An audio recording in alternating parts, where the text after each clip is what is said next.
Oi, gente polivalente, e voltamos com Maslow. Depois de algumas semanas, nós voltamos com a leitura. E para quem já está acostumado aí a acompanhar essa leitura do Maslow, nós ficaríamos os próximos 60 minutos ou uma hora fazendo, lendo, né, o livro Introdução à Psicologia do Ser. Nós paramos na última vez na página 201, falta 52 páginas, quem sabe nós terminamos hoje, né? Então, nós tínhamos parados no item 9 e segue lá. Se esse núcleo essencial, natureza interna da pessoa, for frustrado, negado ou suprimido, resulta a doença, por vezes, em formas óbvias, outras vezes sobre formas sutis e sinuosas, algumas vezes imediatamente, outras mais tarde. Essas doenças psicológicas incluem muito mais do que as enumeradas pela Associação Psiquiátrica Americana. Por exemplo, as perturbações e distúrbios de caráter, segundo se apurou agora, são muito mais importantes para o destino do mundo do que as neuroses clássicas ou mesmo as psicoses. Desse novo ponto de vista, as novas espécies de doenças são sumamente perigosas.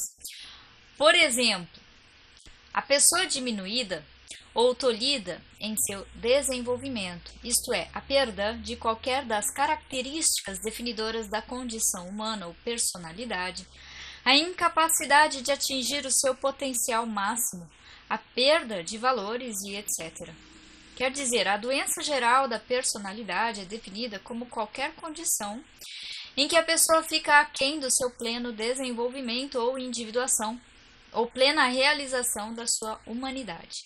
E a principal fonte da doença, embora não seja a única, é vista como frustrações das necessidades básicas de S-valores, de potenciais e dissocrássicos, da expressão do eu e da tendência da pessoa para crescer no seu próprio estilo e de acordo com o seu próprio ritmo, especialmente nos primeiros anos de vida. Isto é, a frustração das necessidades básicas não é a única fonte de doença ou de diminuição humana. 10. Essa natureza interna, tanto quanto sabemos dela é até agora, não é, em definitivo, primordialmente má, mas antes aquilo a que os adultos em nossa cultura chamam boa ou então é neutra. A maneira mais exata de expressar essa condição é dizer que ela é anterior ao bem e ao mal. Poucas dúvidas restam a tal respeito se falarmos da natureza interna do bebê e da criança pequena. O enunciado é muito mais complexo se falarmos da criança, entre aspas, que ainda existe no adulto. E fica ainda mais complexo se o indivíduo for encarado do ponto de vista da S-psicologia e não da D-psicologia. Essa conclusão é corroborada por todas as técnicas de exumação e revelação da verdade que têm alguma coisa a ver com a natureza humana. Psicoterapia, ciência objetiva, ciência subjetiva, educação e arte. Por exemplo, a longo prazo, a terapia da exumação diminui a perversidade, o medo, a cobiça, etc. e aumenta o amor, a coragem, a criatividade, a bondade, o altruísmo e etc.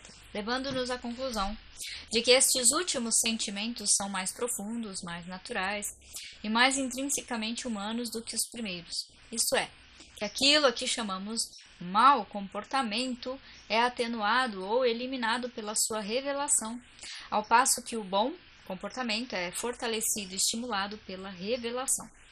11. Devemos diferenciar o tipo freudiano de superego da consciência intrínseca e a culpa intrínseca. O primeiro é, em princípio, uma inclusão no eu das desaprovações e aprovações de pessoas que não a própria pessoa, isto é, pais, mães, professores. Portanto, a culpa é o reconhecimento da desaprovação dos outros.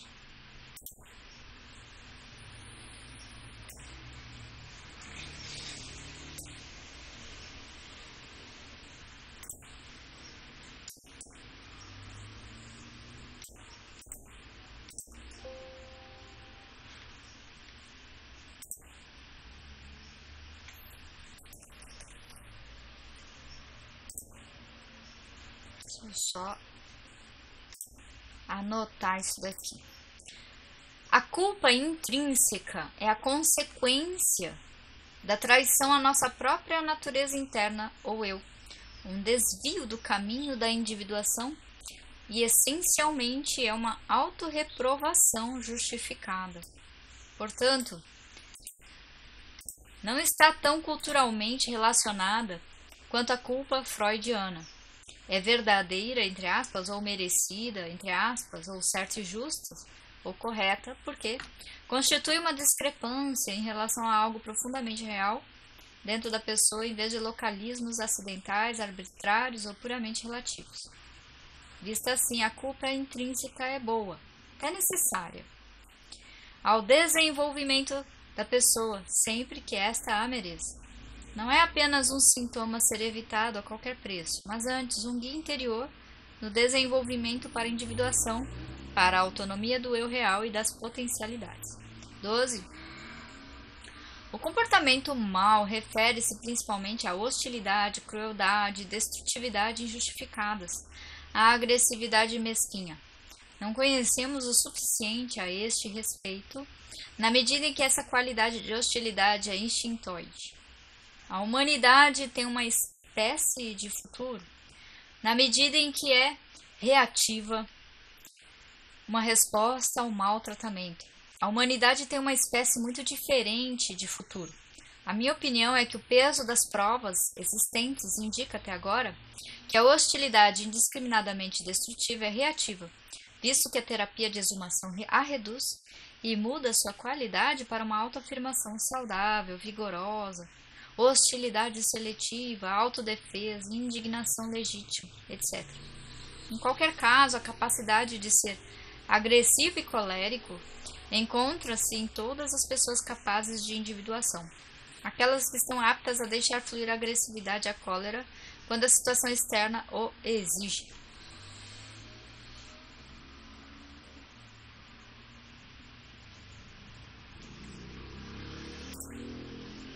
Opa, o que eu fiz aqui?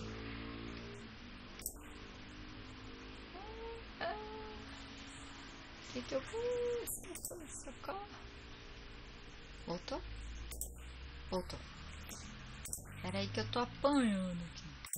Aqui. Voltei. A situação em crianças é muito mais complexa. No mínimo, sabemos que a criança sadia também é capaz de se mostrar justificadamente colérica, protegendo-se e afirmando-se, isto é, de agressão reativa. Assim, é de presumir que a criança aprenda não só como controlar a sua cólera, mas também como e quando expressá-la. O comportamento a que nossa cultura chama maldoso pode também resultar da ignorância de crenças e más interpretações infantis, tanto na criança como na reprimida ou esquecida criança no adulto. Por exemplo, a rivalidade entre irmãos é atribuível ao desejo da criança de amor exclusivo dos pais. Só quando amadurece é que ela, em princípio, é capaz de aprender que o amor da mãe por um irmão é compatível com o seu permanente amor por ela. Assim, de uma versão infantil de amor não repreensível em si mesma, pode resultar um comportamento avesso à ternura e às manifestações amorosas. Em todo caso, muito do que a nossa cultura ou qualquer outra considera mal não tem por que ser necessariamente considerado mal. De fato, do ponto de vista mais universal da espécie, tal como foi delineado nesse livro, se a condição humana foi aceita e amada, então muitos problemas locais, etnocêntricos, desaparecem simplesmente. Para dar apenas um exemplo, considerar o sexo como intrinsecamente maléfico é puro disparate de um ponto de vista humanístico. A correntemente observada aversão, ressentimento, ciúme da bondade, da verdade, da beleza, da saúde ou da inteligência contra valores é predominantemente, se bem que não totalmente, determinada pela ameaça de perda da autoestima, tal como o mentiroso é ameaçado pelo homem honesto, a moça desgraciosa pela moça bonita ou o covarde pelo herói. Toda pessoa superior nos coloca em confronto com as nossas próprias deficiências. Entretanto, ainda mais profundo do que tudo isso é a questão existencial básica da equanimidade e justiça do destino. A pessoa portadora de uma doença pode ter inveja do homem sadio, que não é mais merecedor do que ela. Os comportamentos malévolos parecem, para a maioria dos psicólogos, ser mais reativos, como nos exemplos acima, do que instintivos. Isso sugere que, embora o mau comportamento esteja profundamente enraizado na natureza humana e nunca possa ser inteiramente abolido, é possível esperar, não obstante, que decline com o amadurecimento da personalidade e o aperfeiçoamento da sociedade. 13. Muitas pessoas ainda pensam a respeito de o inconsciente da regressão e da cognição do processo primário como algo necessariamente malsão ou perigoso ou perverso. A experiência psicoterapêutica está lentamente nos ensinando outra coisa. As nossas profundezas também podem ser boas ou belas ou desejáveis. Isso também está ficando claro através das conclusões gerais de investigações realizadas sobre as fontes do amor, da criatividade, do humor, da arte, das atividades lúdicas e etc. As suas raízes estão profundamente mergulhadas no eu mais íntimo e nuclear, isto é, no inconsciente. Para recuperá-las e para poder fruí-las e usá-las, devemos ser capazes de regredir. A saúde psicológica não é possível, a menos que este núcleo essencial da pessoa seja fundamentalmente aceito, amado e respeitado pelos outros e pela própria pessoa. O inverso não é necessariamente verdadeiro. Isto é, se o núcleo for respeitado, etc., então a saúde psicológica deve seguir-se, visto que as outras pré-condições devem também estar satisfeitas. A saúde psicológica do cronologicamente imaturo dá-se o nome de crescimento sadio. A saúde psicológica do adulto recebeu várias designações: autorrealização, maturidade emocional, individuação, produtividade, autenticidade, plenitude humana. O crescimento sadio é conceptualmente subordinado, porquanto é agora definido usualmente como crescimento no sentido da individuação, etc. Alguns psicólogos falam simplesmente em termos de um objetivo ou meta ou tendência do desenvolvimento humano a ser alcançado. Considerando que todos os fenômenos imaturos do crescimento são apenas passos ao longo do caminho da individuação, a individuação é definida em diversas maneiras, mas é perceptível um sólido núcleo de concordância. Todas as definições aceitam ou sugerem a aceitação e expressão do núcleo interno ou eu, isto é, a realização das capacidades latentes, potencialidades, pleno funcionamento, acessibilidade da essência humana e pessoal. B. Uma presença mínima da má saúde, neurose, psicose, de perda ou diminuição das capacidades humanas e pessoais básicas. 15. Por todas essas razões, é preferível, desta vez, destacar e encorajar, ou, pelo menos, reconhecer essa natureza interna, em vez de suprimi-la ou reprimi-la. A pura espontaneidade consiste na expressão livre, desinibida, incontrolada, confiante e não premeditada do eu, isto é, das forças psíquicas com interferência mínima da consciência. Controle, vontade, cautela, autocrítica, moderação, deliberação constituem os freios a essa expressão que se tornaram intrinsecamente necessários pelas leis dos mundos social e natural, fora do mundo psíquico e, secundariamente, tornaram-se necessários pelo medo da própria psique. Contra-catexe intrínseca. Falando em termos genéricos, os controles impostos à psique que resultam do medo da psique são preponderadamente neuróticos ou psicóticos, ou não intrínseca nem teoricamente necessários. A psique sadia não é terrível ou horrível e, portanto, não tem por que ser temida como foi durante milhares de anos. É claro, a psique mórbida é uma outra história. Este tipo de controle é usualmente reduzido pela saúde psicológica, pela psicoterapia de profundidade ou por qualquer conhecimento mais profundo do eu e sua aceitação pela própria pessoa. Contudo, existem também controles da psique que não promanam do medo, mas das necessidades de mantê-la organizada, integrada e unificada contra a catequese intrínseca.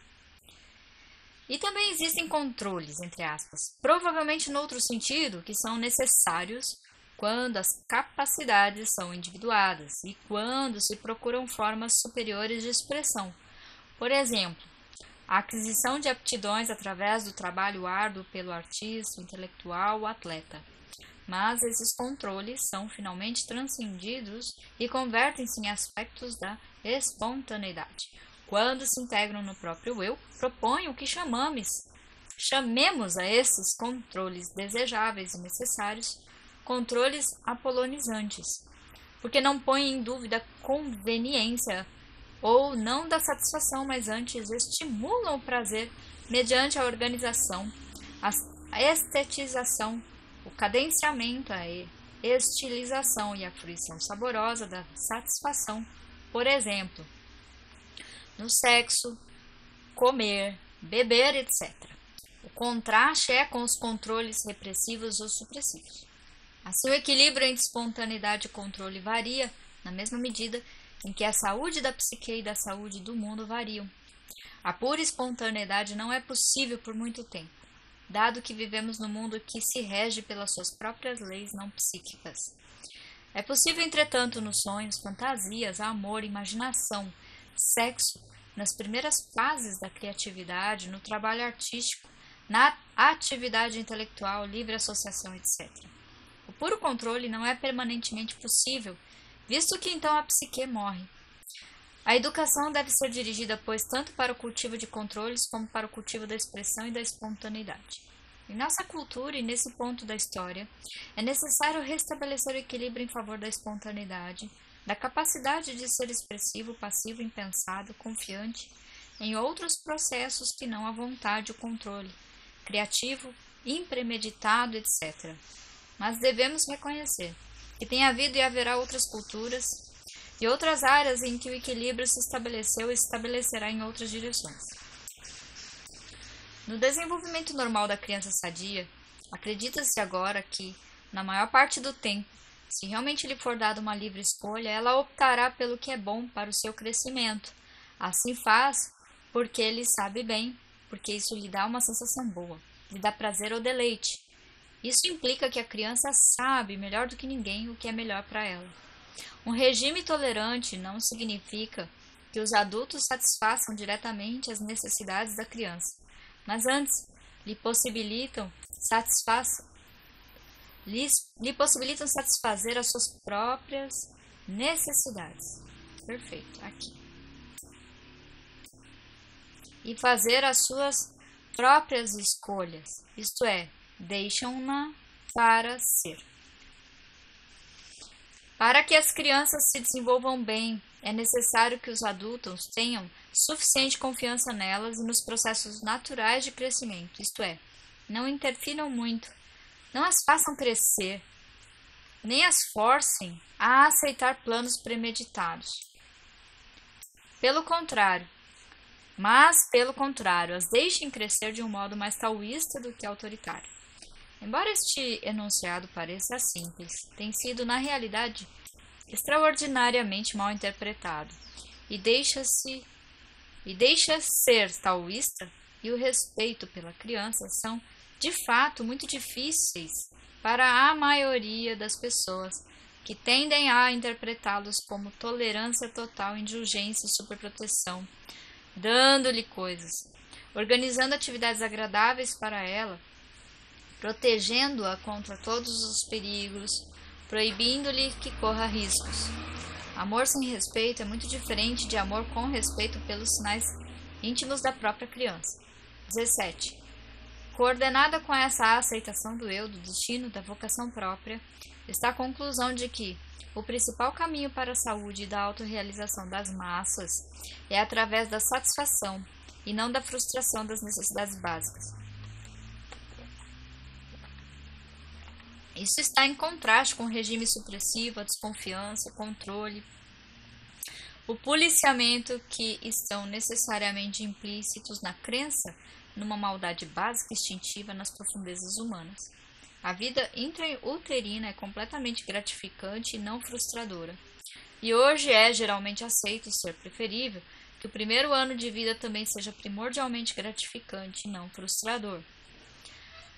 Ascetismo, abnegação, rejeição deliberada das exigências do organismo, pelo menos no Ocidente, tendem a produzir um organismo diminuído, tolhido em seu desenvolvimento ou mutilado, e até no Oriente levam a individuação apenas a muitos poucos indivíduos excepcionalmente fortes.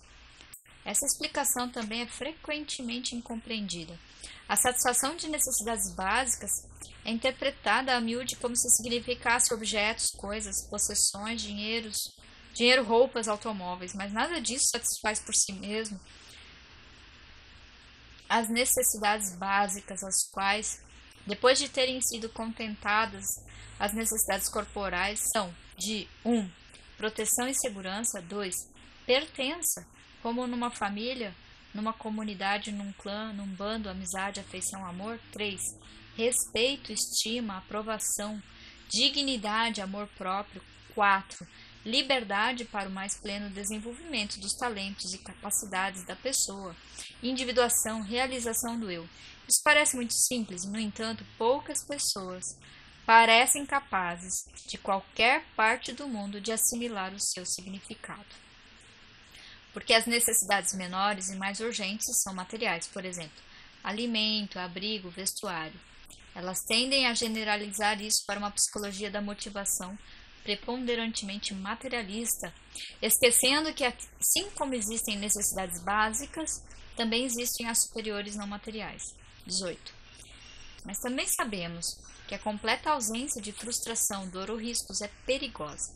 Para ser forte, uma pessoa deve adquirir tolerância à frustração, a capacidade de perceber a realidade física como essencialmente indiferente aos desejos humanos, a capacidade de amar outros e de se comprazer tanto na satisfação das necessidades dos outros quanto das suas próprias.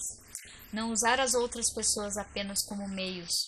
A criança como uma boa base de segurança, amor e respeito pela satisfação de necessidades está apta a extrair proveito de frustrações sutilmente graduadas e desse modo fortalecer-se.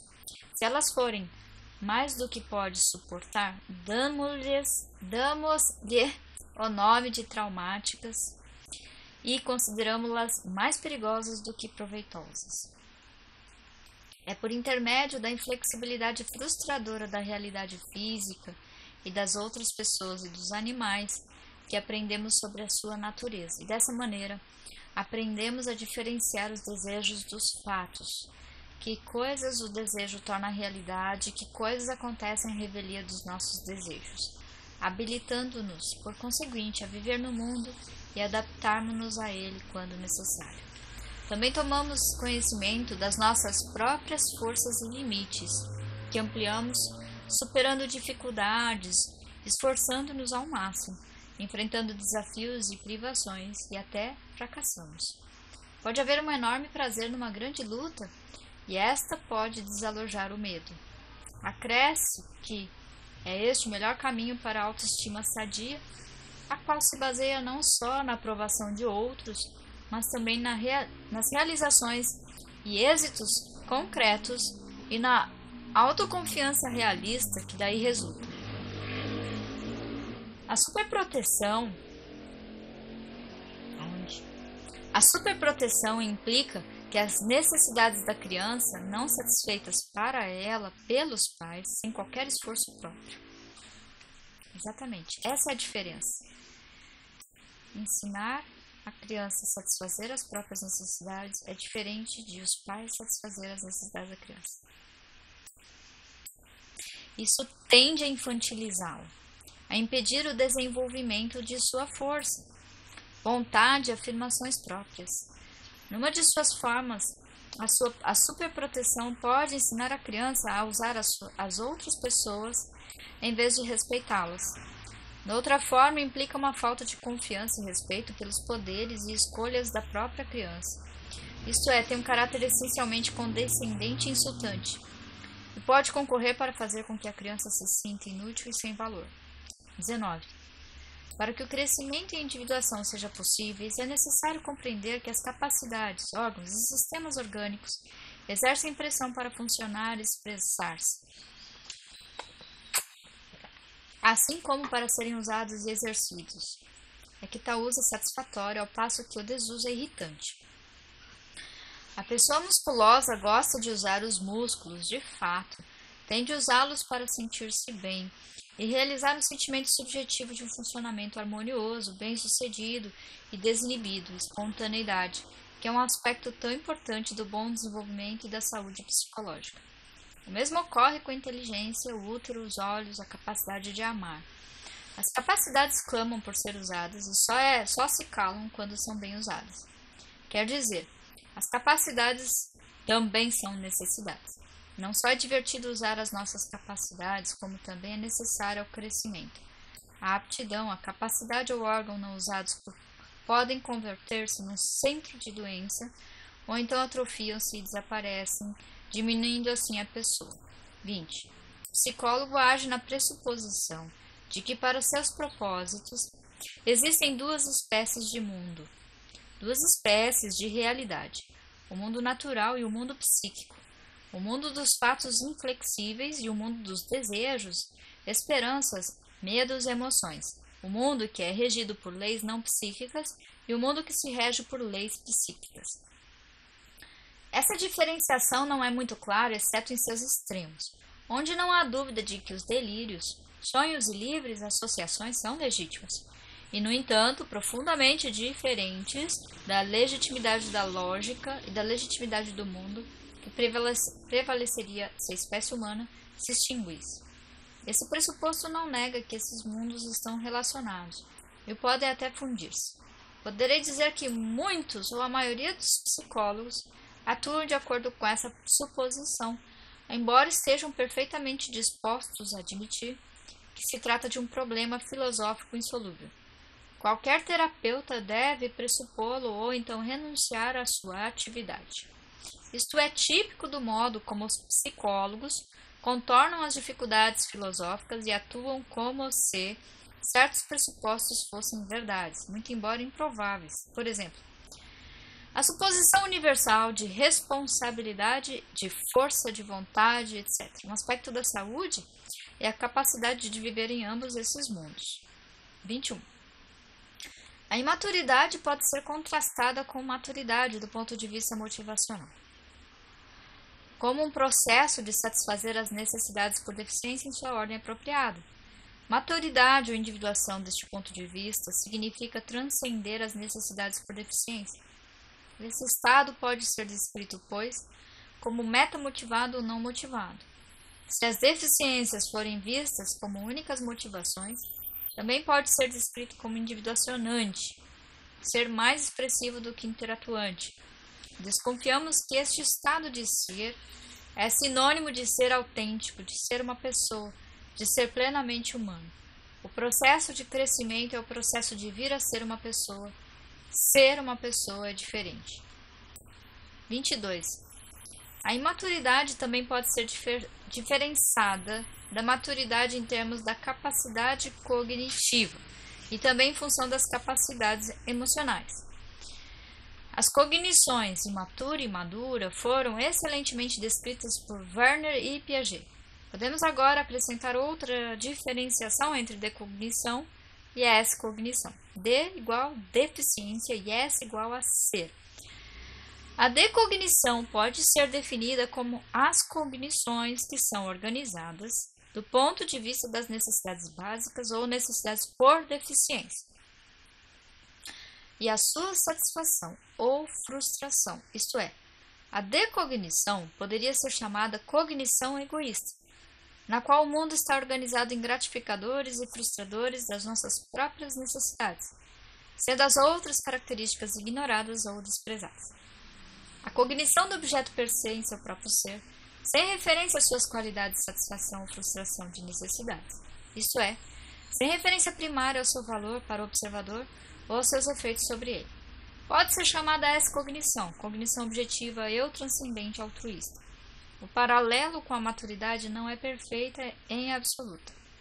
As crianças também podem ter cognições objetivas, mas, de um modo geral, é inteiramente certo que, cora a crescente firmeza da identidade pessoal ou a aceitação da nossa própria natureza íntima, a essa cognição, embora a decognição signifique para todos os seres humanos, incluindo os maduros, o principal instrumento para viver no mundo. Na medida em que a percepção é carente de desejo e de medo, ela é mais verídica, no sentido de perceber a verdadeira ou essencial e intrínseca natureza do objeto como um todo, sem o dividir pela abstração. Assim, a finalidade de descrição fiel e objetiva de qualquer realidade é estimulada pela saúde psicológica, neurose, psicose, frustração do crescimento. Todas são, desse ponto de vista, doenças cognitivas que contaminam a percepção, a aprendizagem, a memória, a atenção e o pensamento. 23. Um subproduto desse aspecto da cognição é uma melhor compreensão dos níveis superior e inferior do amor. O de-amor pode ser diferenciado no S-amor na mesma base, aproximadamente que a decognição, e a S-cognição ou a demotivação e a S-motivação. Nenhuma relação idealmente boa com outro ser humano, especialmente uma criança, é possível sem esse amor. Esse é particularmente necessário para o ensino, a par da atitude taoística, confiante que implica. Isso também é verdadeiro no caso das nossas relações com o mundo natural. Isto é, podemos tratá-lo per se, ou podemos tratá-lo como se ele existisse apenas para os nossos próprios fins. Convirá salientar que existem consideráveis diferenças entre o intrapsíquico e o interpessoal. Até agora temos nos culpado mais do eu do que das relações entre pessoas e dentro de grupos pequenos ou grandes. O que analisei como sendo a necessidade humana geral de pertença ou filiação inclui a necessidade de comunidade, de interdependência, de família, de camaradagem, de fraternidade.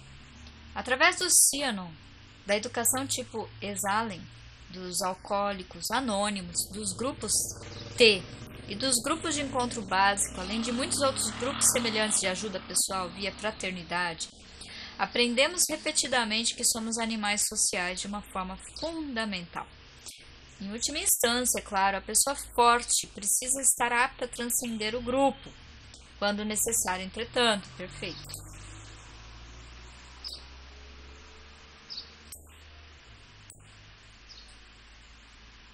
Entretanto, deve ser compreendido que essa força foi desenvolvida nela pela sua comunidade.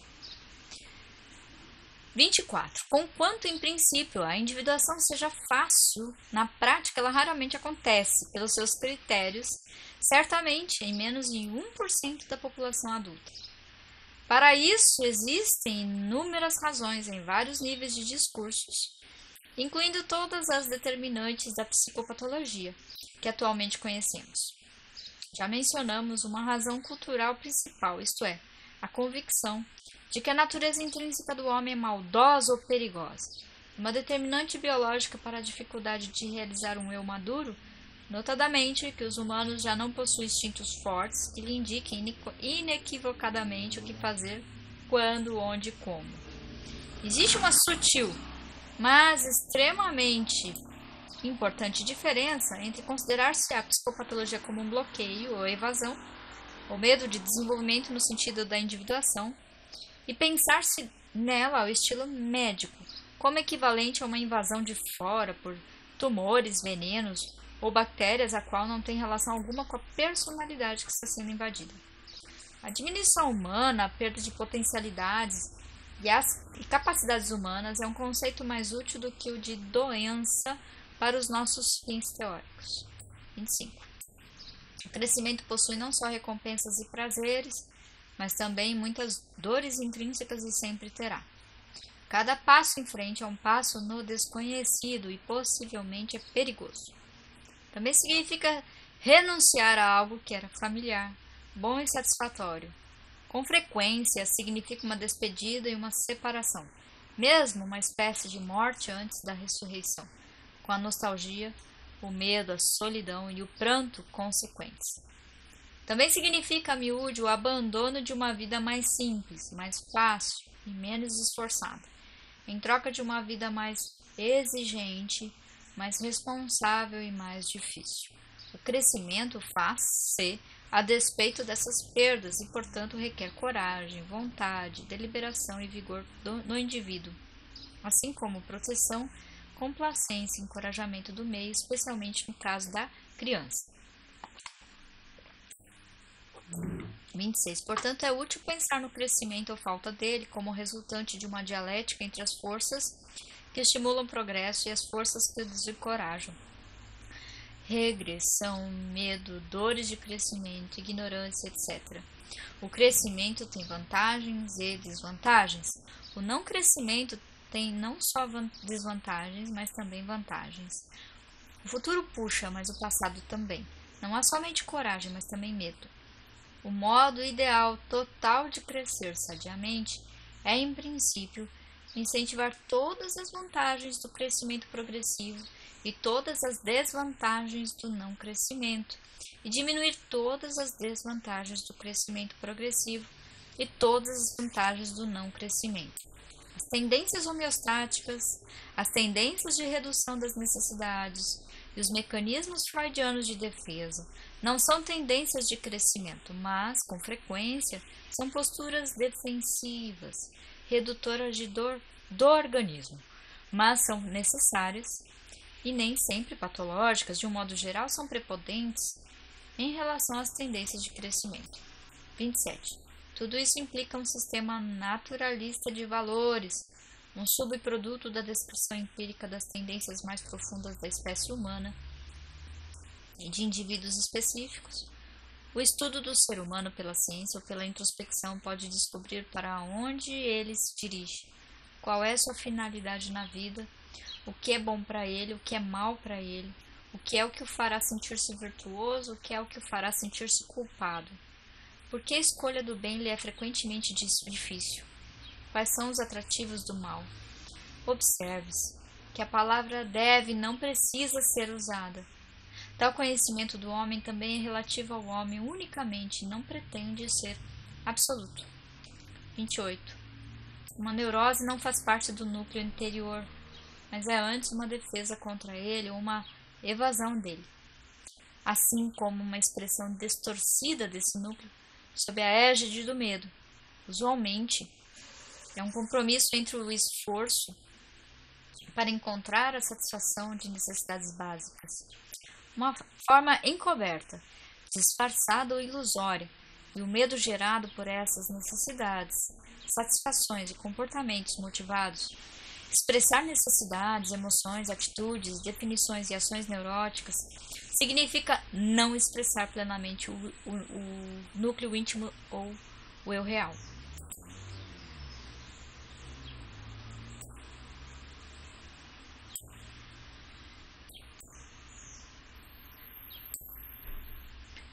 Se o sádico, ou explorador, ou pervertido diz: por que motiva não deveria eu expressar-me?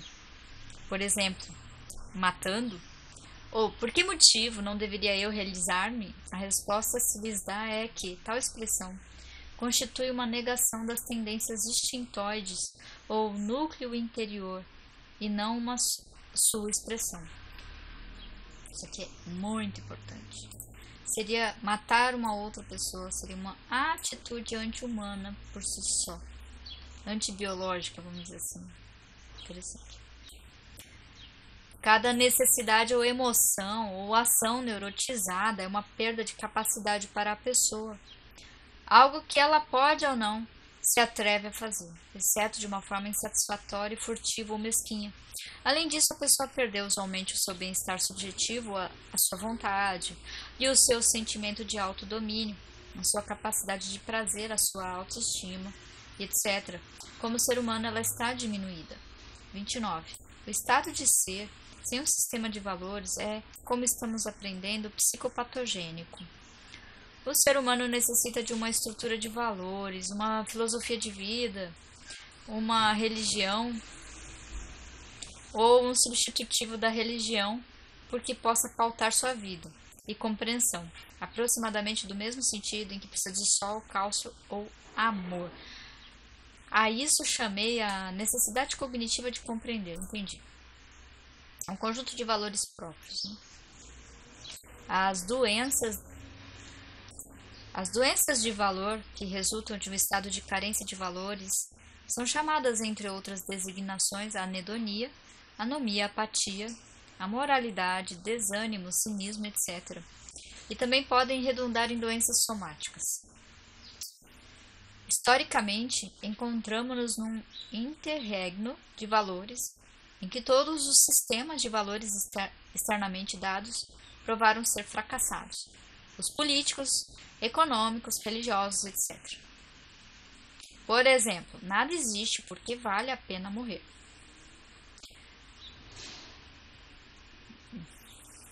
Aquilo de que o homem precisa, mas não tem, é infatigavelmente procurado, e ele mostra-se perigosamente disposto a saltar sobre qualquer esperança boa ou má. A cura para essa doença é óbvia. Necessitamos de um sistema usável e validado de valores humanos, em que possamos acreditar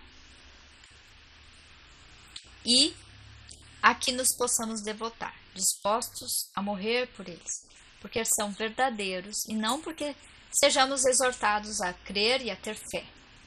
Semelhante, Weltanschauung, empiricamente baseada, parece ser agora uma possibilidade real, pelo menos em suas linhas teóricas gerais. Grande parte dos distúrbios em crianças e adolescentes pode ser entendida como uma consequência da incerteza dos adultos a respeito dos seus valores. Por conseguinte, muitos jovens nos Estados Unidos não vivem de acordo com os valores adultos, mas pelos valores adolescentes, os quais, evidentemente, são imaturos, ignorantes, substancialmente determinados pelas confusas necessidades adolescentes. Uma excelente projeção desses valores adolescentes é o cowboy, o western ou o bando delinquente. 30. No nível de individuação, muitas dicotomias ficam resolvidas. Os opostos são vistos como unidades e todo modo dicotômico de pensar é reconhecido como imaturo. Nas pessoas individuadas, manifesta-se uma forte tendência para que o egoísmo e o altruísmo se fundam numa unidade superior superordenada. Trabalho e prazer tendem a ser a mesma coisa, a vocação e a avocação tornam-se o mesmo. Quando o dever é agradável e o prazer consiste no cumprimento do dever, perde o seu caráter distinto e oposto. Descobriu-se que a maturidade suprema inclui uma certa qualidade infantil e que as crianças sadias possuem algumas das qualidades da individuação madura. A divisão interior-exterior entre o eu e tudo mais torna-se distinta em seus limites e está comprovado que estes são reciprocamente permeáveis nos níveis superiores do desenvolvimento da personalidade. A dicotomização parece agora ser característica de um ser inferior do desenvolvimento da personalidade e do funcionamento psicológico. É uma causa e um efeito da psicopatologia. 31. Uma descoberta especialmente importante nas pessoas individuais é que elas tendem a integrar as dicotomias e tricotomias freudianas, isso é, o consistente, o pré-consciente, o inconsciente, assim como o id, o ego e o superego. Os instintos e as defesas freudianas são menos nitidamente situados em oposição mútua. Os impulsos são mais expressados e menos controlados. Os controles são menos rígidos e menos inflexíveis e menos determinados pela ansiedade. O superego é menos austero e punitivo, menos hostil ao ego. Os processos cognitivos primários e secundários são mais igualmente acessíveis e mais igualmente apreciados. em vez dos processos primários serem estigmatizados como patológicos. De fato, na experiência culminante, as muralhas entre eles tendem a ser completamente derrubadas. Isso está em nítido contraste com a posição freudiana original, em que essas várias forças eram claramente dicotomizadas como A, mutualmente exclusivas, B, com interesses antagônicos, isto é, mais como forças antagônicas do que complementares ou colaborantes, e C, uma melhor do que a outra. Uma vez mais, sugerimos aqui a existência, por vezes, de um inconsciente sadio e de uma regressão desejável. Além disso, sugerimos também uma integração da racionalidade e da irracionalidade, com a consequência de que a irracionalidade também pode, em seu lugar, ser considerada sadia, desejável ou até necessária. As pessoas sadias são mais integradas no outro aspecto. Nelas, o volitivo, o cognitivo, o afetivo e o motor estão menos separados entre si e são mais sinérgicos, isso é, trabalham em colaboração e sem conflito para os mesmos fins. As conclusões do pensamento racional cuidadoso são suscetíveis de ser análogas às conclusões dos apetites cegos. O que uma pessoa quer e lhe dá prazer é suscetível de ser exatamente o mesmo que é bom para ela. As suas reações espontâneas não são capazes, eficientes e corretas, como se tivessem sido longamente meditadas de antemão. As suas reações sensoriais e motoras estão mais estreitamente correlacionadas, percepção fisiognômica. Além disso, aprendemos as dificuldades e perigos daqueles antiquados sistemas racionalistas em que se supunha que as capacidades estavam dispostas hierárquica dicotomicamente com a racionalidade no topo em vez de em completa integração. 33. Esse progresso, no sentido do conceito de um inconsciente sadio e de uma irracionalidade sadia, estimula nossa conscientização das limitações do pensamento puramente abstrato, do pensamento verbal e do pensamento analítico. Se a nossa esperança é descrever totalmente o mundo, é necessário reservar um lugar para o processo primário, pré-verbal, inefável e metafórico para a experiência concreta, para os tipos de intuitivo e estético da cognição, porquanto existem certos aspectos da realidade que não podem ser cognoscidos de outra maneira, isto é, verdade até no domínio da ciência. Agora que sabemos, 1. Que a criatividade tem suas raízes no não racional, 2. Que a linguagem é e deve ser sempre inadequada para descrever a realidade total, 3. Que qualquer conceito abstrato deixa de fora uma boa parte da realidade, 4. Que aquilo que chamamos conhecimento, o qual é usualmente abstrato e verbal, num grau superlativo e nitidamente definido, serve com frequência para nos sugar para aquelas parcelas da realidade que não são cobertas pela abstração. Isso é, capacita-nos mais para ver algumas coisas, mas menos para ver outras coisas. O conhecimento abstrato tem seus perigos, assim como seus usos. A ciência e a educação, sendo exclusivamente abstratas demais, livrescas e verbais, não têm lugar bastante para a experiência crua, concreta e estética, especialmente dos acontecimentos subjetivos no íntimo de nós próprios. Por exemplo, os psicólogos organísmicos certamente concordariam sobre a conveniência da educação mais criativa na percepção e criação de arte, na dança, no atletismo, estilo grego e na observação fenomenológica. O objetivo fundamental do pensamento abstrato analítico é a maior simplificação possível, isto é, a fórmula, o diagrama, o mapa, a planta, o esquema, o cartoon, assim como certos tipos de pintura abstrata. O nosso domínio do mundo é incentivado desse modo, mas a sua riqueza pode perder-se como uma punição, a menos que aprendamos a dar valor às cognições, a percepção com amor e com carinho à atenção flutuante. Tudo que enriquece a nossa experiência em vez de empobrecê-la. Não existe razão alguma para que a ciência não possa ser ampliada, de modo a incluir ambas as espécies de conhecimentos. 34. Essa aptidão das pessoas mais sadias para mergulhar no inconsciente e no pré-consciente, para usar e valorizar os seus processos primários em vez de temê-los, para aceitar os seus impulsos, em vez de mantê-los sempre sob controle, para ser capazes de regredir voluntariamente sem medo, resulta de ser uma das principais condições da criatividade. Podemos, pois, compreender por que a saúde psicológica está tão estreitamente vinculada a certas formas universais de criatividade. A parte o talento especial, a ponto de levar alguns autores a considerarem-nas quase sinônimos.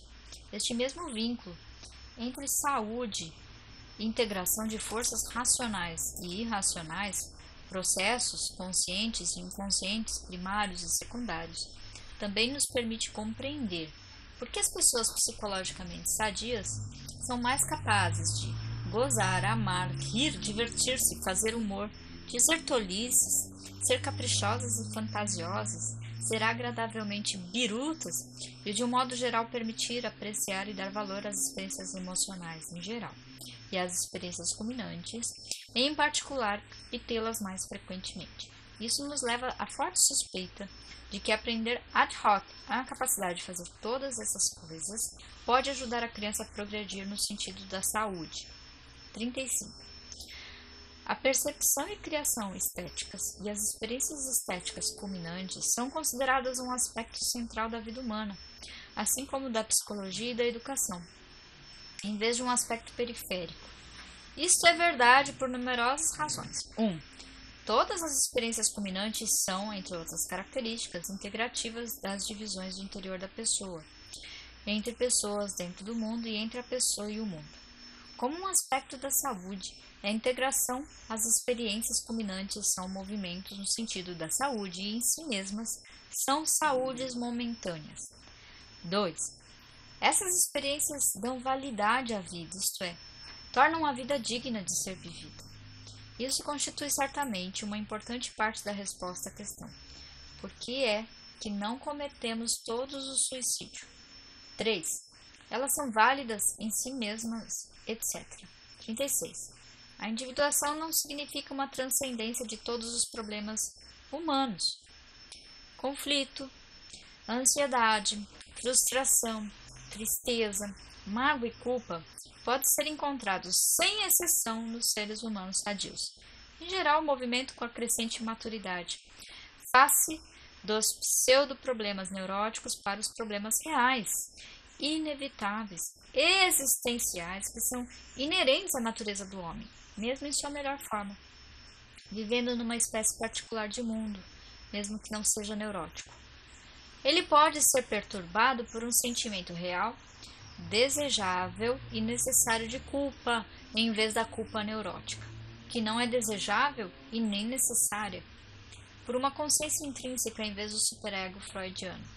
Ainda que ele tenha transcendido os problemas de vir a ser, prevalecem ainda os problemas de ser. Fique imperturbado quando se deva estar perturbado. Pode ser um grave indício de doença por vezes.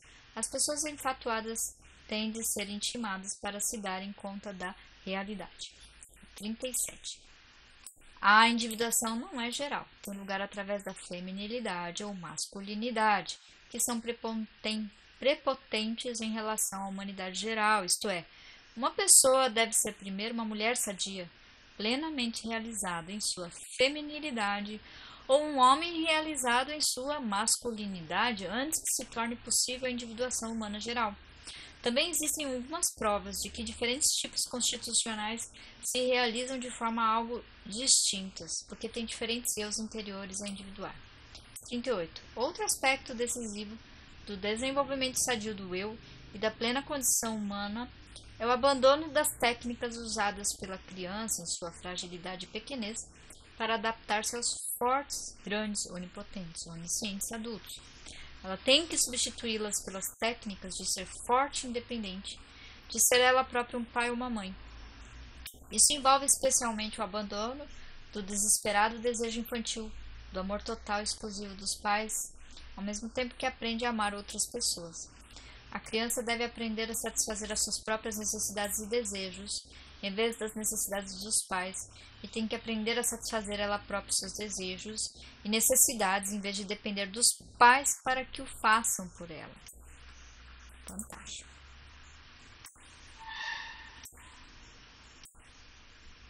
Deve renunciar a ser boa por medo e para conservar o amor dos pais. Deve ser boa porque deseja ser. Tem que descobrir sua própria consciência. A renunciar aos pais internalizados como único guia ético. Deve se tornar responsável em vez de dependente. E é de esperar que ela se torne também capaz de gostar dessa responsabilidade. Todas essas técnicas pelas quais a fraqueza se adapta à força são necessárias à criança, mas imaturas e frustradoras no adulto. Ele deve substituir o medo pela coragem. 39. Desse ponto de vista, uma sociedade, uma cultura pode estimular o crescimento e inibir o crescimento. As fontes do crescimento e da plena realização humana estão essencialmente no íntimo da pessoa humana e não são criadas ou inventadas pela sociedade, a qual apenas pode ajudar ou dificultar o desenvolvimento. Deixa eu colocar aqui. Ajudar ou dificultar o desenvolvimento da condição humana, tal como o jardineiro pode ajudar a tolher o crescimento de uma roseira, mas não pode determinar que ela venha a ser um carvalho.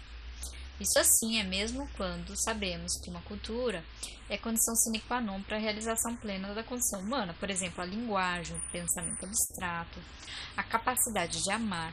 Mas essas coisas existem como potencialidades no diaplasma humano antes da cultura. Isto torna teoricamente possível uma sociologia comparativa, transcendendo e incluindo a relatividade cultural.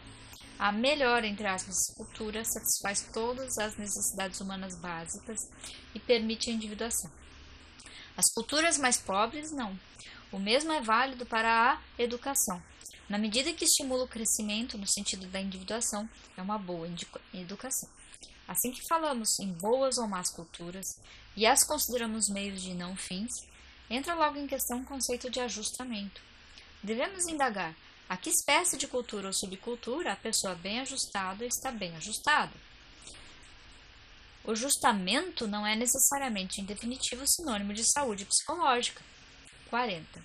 A realização da individuação, no sentido de autonomia, torna mais possível, paradoxalmente, a transcendência do eu, da petulância e do egoísmo. Torna mais fácil para a pessoa ser homonômica, isto é, ser motivada para fundir-se como parte, num todo maior do que ela própria. A condição de homonomia total é a plena autonomia, e, em certa medida, vice-versa. O indivíduo só pode alcançar a plena autonomia através de experiências homonômicas bem-sucedidas, dependência infantil, esse amor, desvelo por outros e etc.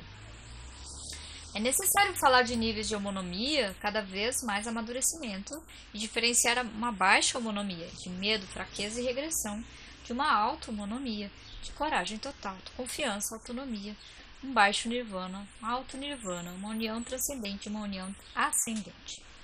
41.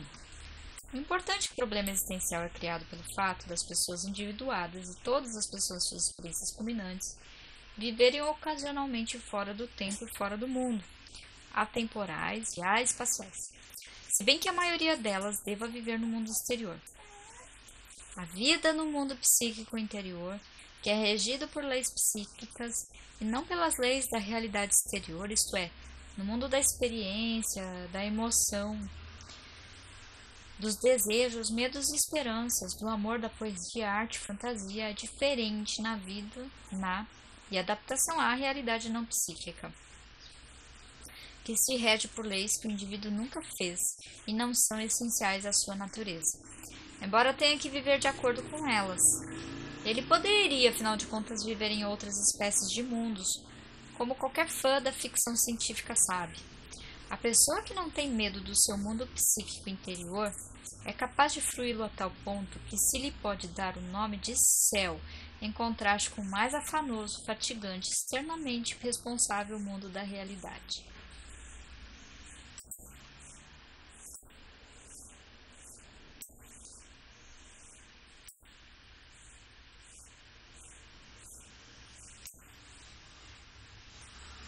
Seguindo, do esforço e da interação, do certo e errado, da verdade e da falsidade. Isso, assim, é mesmo quando a pessoa mais sadia pode também adaptar-se mais facilmente e com maior prazer ao mundo real e suporta melhor o teste da realidade, isto é, não a confunde com o seu mundo psíquico interno. Perfeito. Parece ter ficado agora claro que confundir essa realidade interna e externa ou vedar uma outra experiência é altamente patológico. A pessoa sadia está apta a integrar ambas em sua vida e, portanto, não tem de renunciar a uma nem a outra, pelo contrário, é capaz de voluntariamente transitar entre uma e outra. A diferença é a mesma entre a pessoa que pode visitar uma favela e a pessoa que é forçada a viver sempre aí. Um mundo ou outro será uma favela se uma pessoa não puder nunca sair dele. Assim, paradoxalmente, aquilo que era mórbido, patológico e inferior torna-se parte do aspecto mais sadio e superior da natureza humana. Escorregar para a loucura só é assustador para aqueles que não estão plenamente confiantes em sua sanidade. A educação pode ajudar a pessoa a viver em ambos os mundos. 42. As proposições antecedentes geram uma compreensão diferente do papel da ação em psicologia. A ação orientada para uma meta, motivada, competitiva, deliberada, é um aspecto ou subproduto das transações necessárias entre uma psique e o mundo não psíquico. As satisfações de necessidades provêm do mundo exterior à pessoa, não do seu íntimo. Portanto, a adaptação a esse mundo torna-se imprescindível. Por exemplo, a prova da realidade, o conhecimento da natureza desse mundo, a aprendizagem da diferenciação entre este mundo e o mundo interior, a aprendizagem da natureza das pessoas e da sociedade, a aprendizagem do adiamento de satisfações, a aprendizagem da ocultação do que seria perigoso e a aprendizagem das partes do mundo que são gratificantes e das que são perigosas ou inúteis para a satisfação de necessidades. A aprendizagem dos caminhos culturais aprovados e permitidos para a gratificação e das técnicas de gratificação. B. O mundo é intrinsecamente interessante, belo e fascinante. Explorá-lo, manipulá-lo, interatuar com ele, contemplá-lo, desfrutá-lo, são tudo espécies motivadas de ação. Necessidades cognitivas, motoras e estéticas. Mas também a ação, que tem pouco ou nada a ver com o mundo, pelo menos no começo. A pura expressão da natureza do estado ou poderes, functionslust do organismo, é mais uma expressão do ser do que de esforço para vir a ser. E a contemplação e fruição da vida interior não só é uma espécie de ação em si, mas também é antiética da ação do inundo. Quer dizer, produz quietude e cessação da atividade muscular. A capacidade de esperar é um caso especial de ser capaz de suspender a ação. 43. Aprendemos com Freud que o passado existe agora na pessoa. Devemos agora aprender que, segundo as teorias do crescimento e da individuação, o futuro também existe agora na pessoa, sob a forma de ideais, esperanças, deveres, tarefas, planos, metas, potenciais realizados, missão, fé, destino, etc. Aquele para quem não existe futuro está reduzido ao concreto, ao vazio, à impotência e à desesperança. Para ele, tornar-se necessário estar interessantemente enchendo tempo e esforço para obter algo, que é o organizador usual da maior parte das atividades, quando perdido, deixa a pessoa desorganizada e desintegrada. É claro, um estado de ser não necessita de futuro, porque já está aí. Logo, o devir cessa no momento e as suas notas provissórias são cobradas na forma de recompensas supremas, isto é, as experiências culminantes, em que o tempo desaparece e as esperanças são realizadas. Apêndice A. Serão as nossas publicações e convenções adequadas às psicologias pessoais? Há algumas semanas, tive subitamente o vislumbre de como poder integrar alguns aspectos da teoria gestaltista com a minha psicologia da saúde e crescimento. Um após outro, os problemas que me haviam atormentado durante anos resolveram-se todos. Era um caso típico de experiência culminante, algo mais extenso do que a maioria delas. Depois de passar o grosso da tempestade, os seus ecos ribombantes ainda continuaram por alguns dias, à medida que uma implicação após outra das improvisões originais me acudia ao espírito. Como tenho o hábito de confiar ao papel os meus pensamentos, tenho tudo isso reduzido a escrito. A minha tentação foi, então, jogar fora a memória um tanto pedagógica que estava preparando para esta reunião. Aí estava uma experiência culminante, viva e concreta, colhida em pleno desenvolvimento e que ilustrava excelentemente, em cor, os vários pontos que eu pretendia examinar sobre a aguda e pungente experiência de identidade. Entretanto, porque era tão íntimo e tão pouco convencional, vi-me extremamente relutante em ler em voz alta, em público, uma descrição dessa experiência, e não vou fazer. Contudo, a autoanálise dessa relutância fez-me ciente de algumas coisas sobre as quais quero falar. A compreensão de que esse tipo de memória não se ajusta a uma publicação ou apresentação em conferências ou convenções levou-me a formular esta pergunta: por que é que não se ajusta? O que é que se passa com os encontros intelectuais e os jornais científicos que torna certas espécies de verdade pessoal e certos estilos de expressão inadequados ou impróprios? A resposta que tenho de chegar é muito apropriada para a discussão aqui. Nesta reunião, estamos tateando o caminho para o fenomenológico, o experiencial, o existencial, o ideográfico, o inconsciente, o privado, o profundamente pessoal.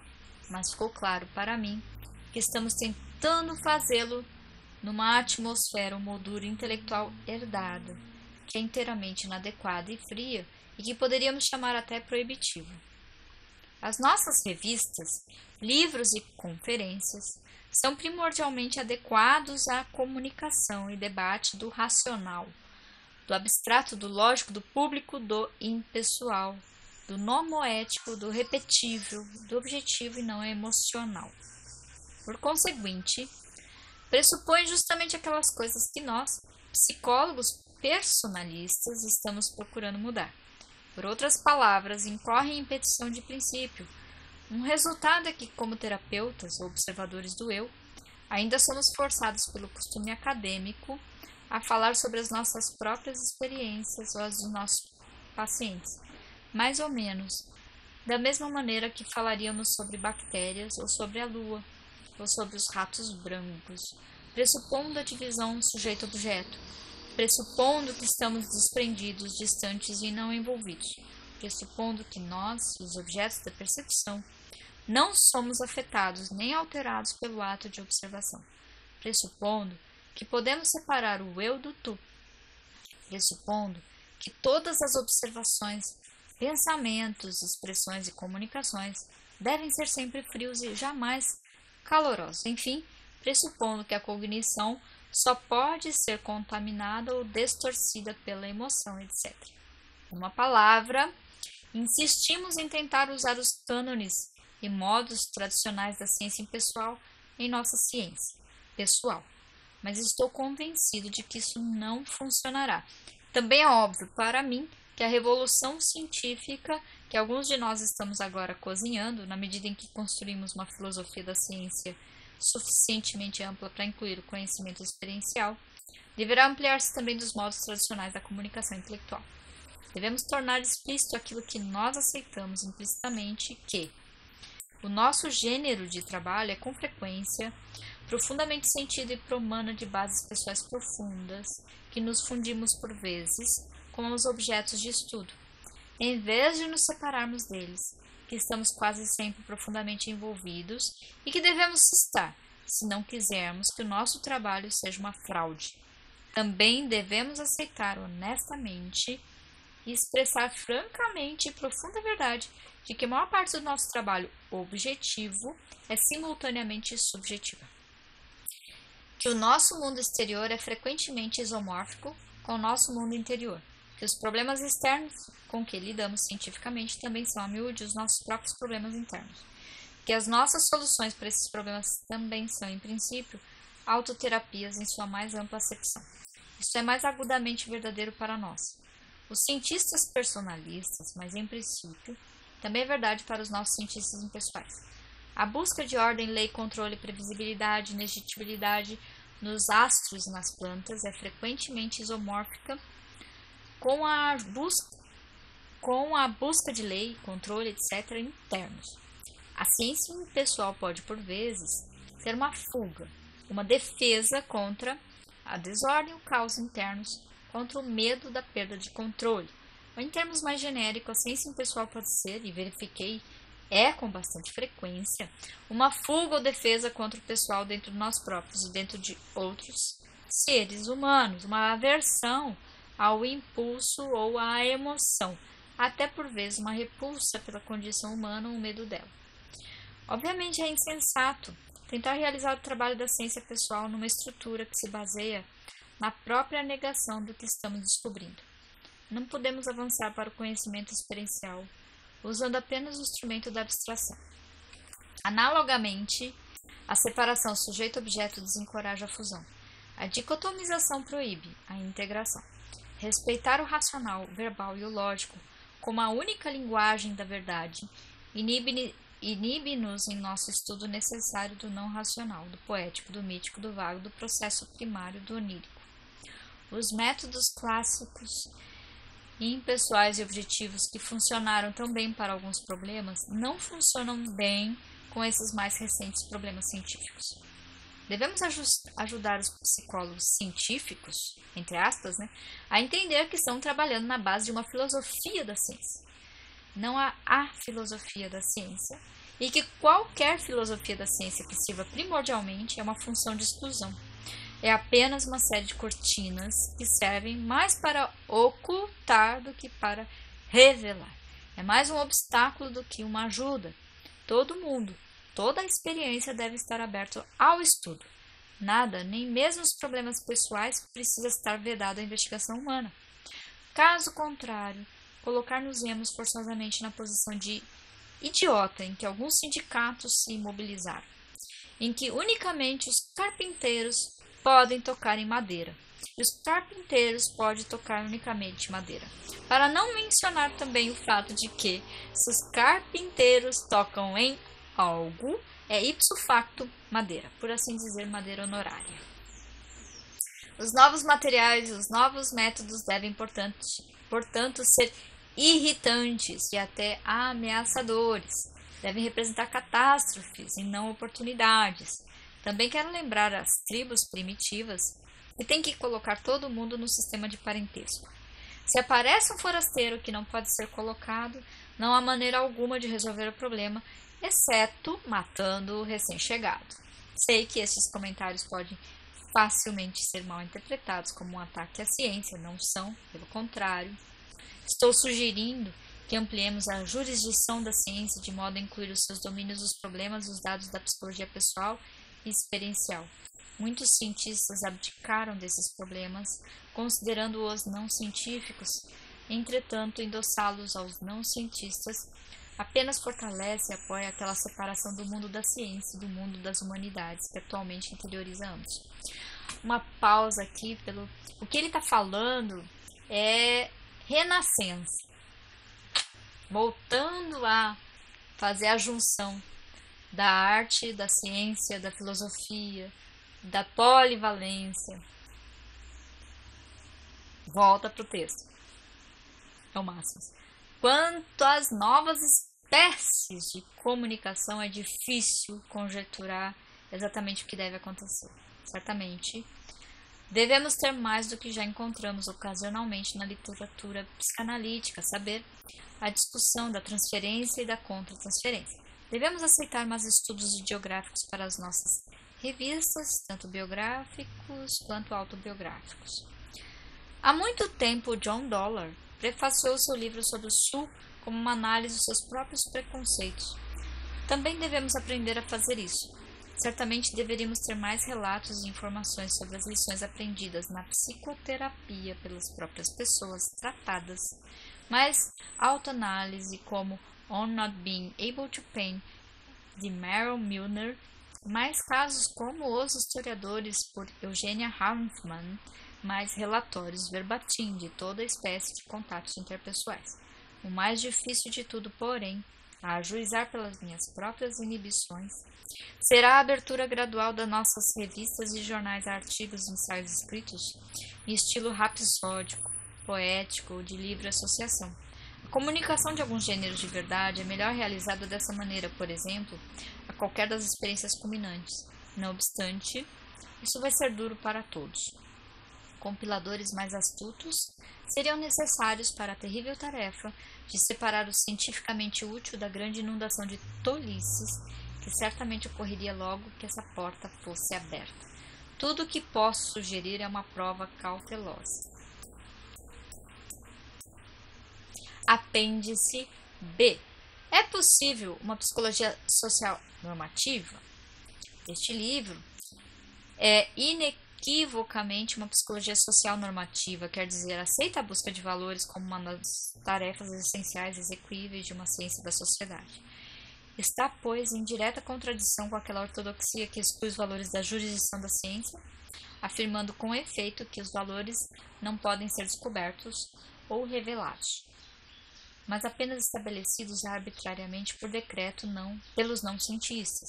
Isso não significa que este livro seja antagônico em relação à ciência clássica isenta de valores ou à ciência social puramente descritiva. Pelo contrário, procura incluir ambas numa concepção mais ampla e mais abrangente de ciência e tecnologia humanísticas, uma concepção baseada francamente no conhecimento de que ciência é o subproduto da natureza humana e de que pode promover a plena realização da natureza humana.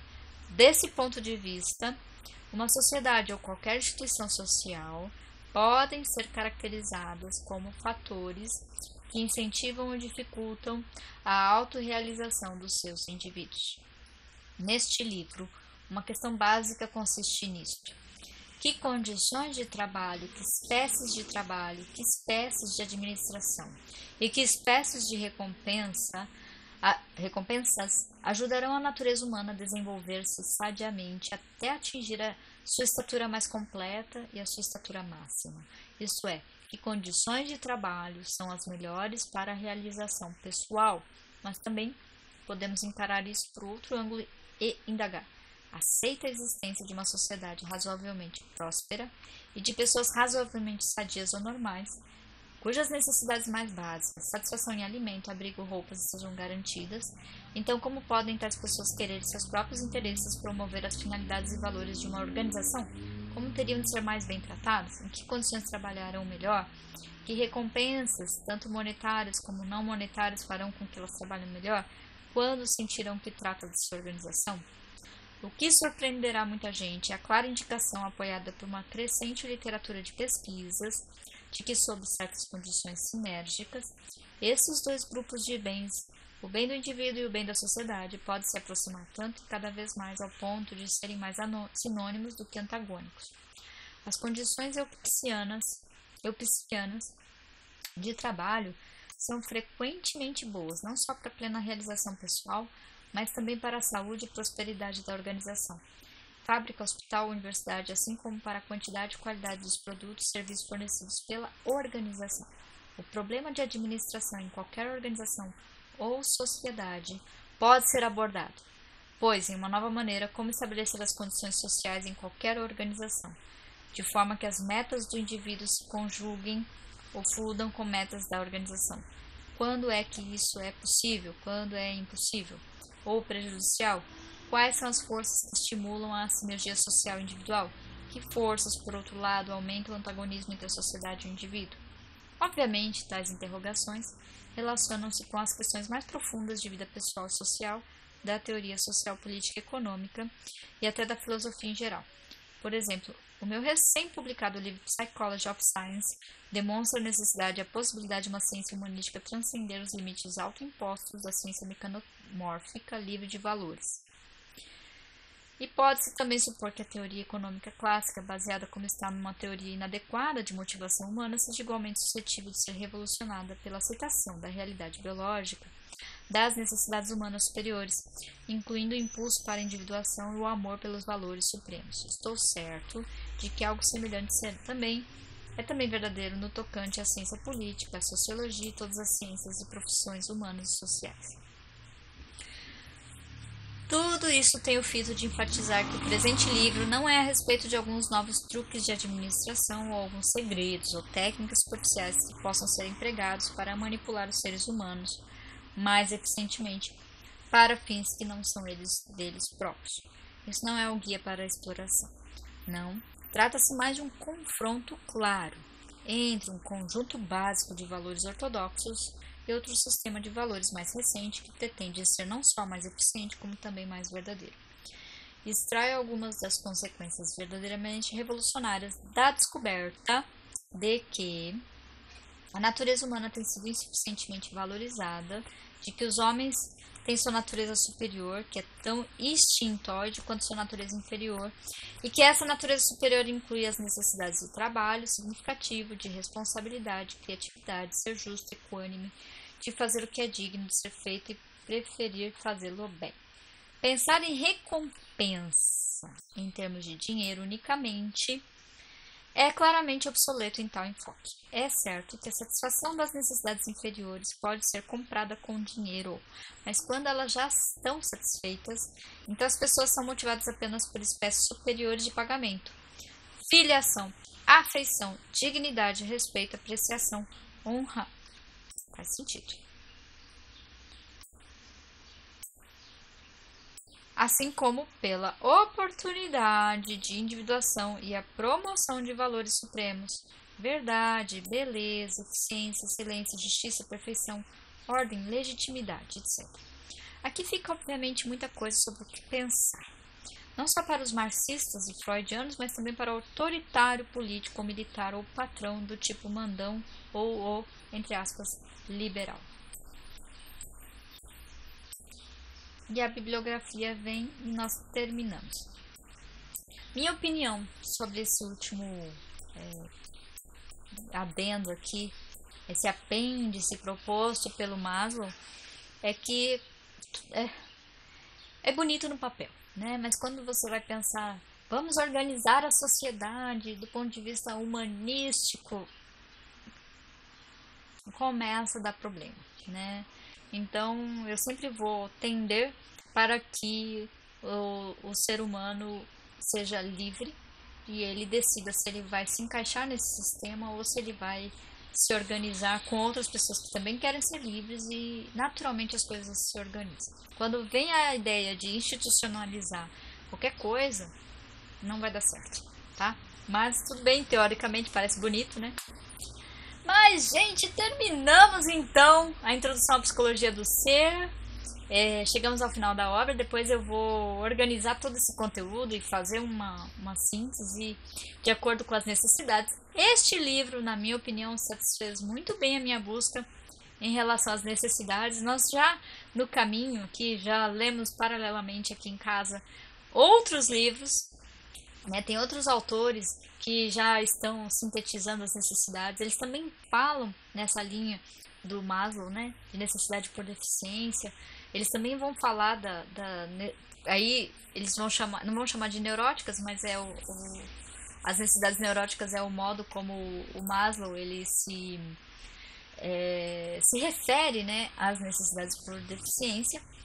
E assim, já deu uma boa visão assim, das necessidades. E agora a gente já já estou indo para um outro caminho sobre as emoções, né? Ele vai falar sobre as emoções aqui no livro, mas muito dessa forma como as pessoas aprendem a não satisfazer as próprias necessidades desde a infância, né? Ou ela fica dependendo do pai, da mãe, do adulto, que acaba não atendendo, ou fica tentando atender, ou super protege a criança e ela não aprende a se atender, ela perde essa musculatura psíquica, vamos dizer assim, quanto também a criança que sofre abusos, a criança que tem uma coleção de traumas, de falta de segurança, falta de proteção, o que também são dois extremos, né? Tanto a criança super protegida quanto a criança que sofreu abusos são dois seres que tenderão a viver uma vida de busca de necessidades neuróticas, né? E querer um exemplo, né? Querer controlar o mundo, querer entrar na política para controlar o pensamento do outro. A gente já tá falando aí de necessidade neurótica, tá? Só uma ideia aqui que a gente reflete bastante. Mas é isso aí, gente.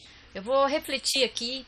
Tem, nossa, muitos capítulos aí. Hoje eu me estendi um pouco porque eu quis terminar, né? Fiquei até 1h25 lendo o livro. E então agora não é até a próxima leitura desse livro, porque ele acabou, até a minha síntese deste livro. E aguarde, porque eu vou com muita reflexão fazer uma síntese aí e entregar para vocês aqui no canal. Obrigado para quem quis participar desde o início. E até a leitura da Ayn Rand, né? Que ela vai vir com a filosofia da virtude do egoísmo lá para falar sobre essa visão do ser libertário, né? Que é mais incoerência de uma organização de sociedade. Quando a Ayn Rand ela começa a pensar numa organização de sociedade, considerando o ser humano livre, né? É bem interessante, mas ela vai ter algumas falhas também no pensamento dela que na prática não se concretiza, do mesmo jeito que o Maslow tem aqui, quando ele pensa numa ideia humanística de organização da sociedade, né? Então, gente, muito obrigada para quem ficou aí até o final e um abraço a todos e até a síntese desse livro. Tchau!